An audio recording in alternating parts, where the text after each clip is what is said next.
खैबर पख्तूनख्वा से ताल्लुक़ रखने वाले पाकिस्तानी खिलाड़ियों को कुआलालंपुर इंटरनेशनल ताइक्वांडो चैंपियनशिप में नुमाया कारकर्दगी शानदार परफॉर्मेंस पेश करते हुए 21 मेडल्स जीत लिए, जिसमें 7 गोल्ड, 6 सिल्वर और 8 ब्रॉन्ज मेडल शामिल हैं। पेशावर से आसिफ शहजाद की रिपोर्ट देखिए।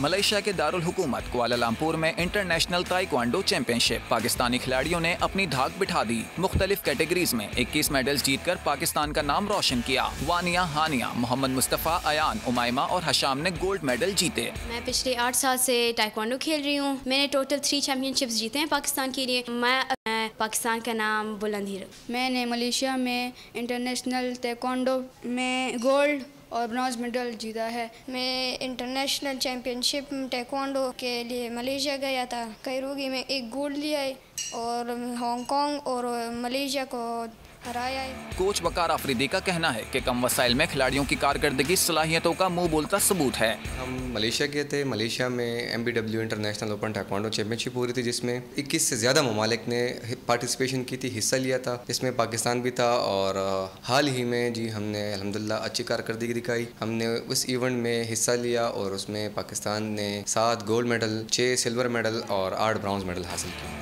इमरान खान, वकार आफरीदी ने ब्रॉन्ज, अहमद सिल्वर मेडल जीतने में कामयाब हुए। कैमरामैन मोहम्मद हुसैन के साथ आसिफ शहजाद, बोल न्यूज़, पेशावर। सब्सक्राइब करें और बेल दबाएं ताकि कोई खबर रह न जाए।